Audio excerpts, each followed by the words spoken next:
Les arguments fondés sur la popularité sont évidemment suspects, mais il est intéressant de voir à quel point le monothéisme a influencé les religions du monde.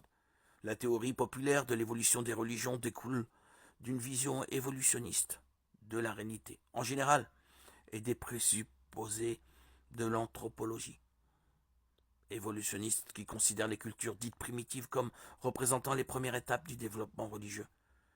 Mais cette théorie fondée sur l'évolutionnisme pose plusieurs problèmes. Le développement qu'elle décrit n'a jamais été observé. En fait, on ne constate d'évolution vers le monothéisme dans aucune culture, mais plutôt le contraire. La définition d'une société primitive, d'après cette méthode anthropologique, se limite au développement technologique, un critère qui n'est guère satisfaisant, étant donné qu'une culture est constituée de tant d'éléments différents. Les étapes présumées sont souvent manquantes ou ignorées. Enfin, la plupart des cultures polythéistes montrent des vestiges du monothéisme au début de leur développement.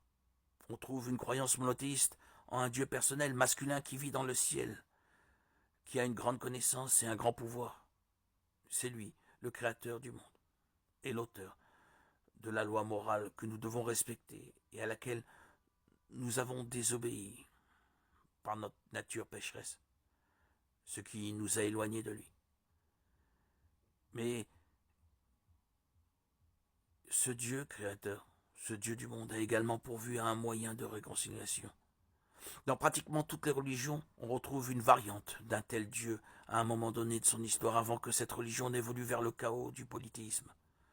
Ainsi, il semble que la plupart des religions aient été à la base monothéistes avant d'évoluer vers le polythéisme, l'animisme et la magie plutôt que l'inverse. L'islam est un cas exceptionnel de boucle bouclée par un retour au monothéisme.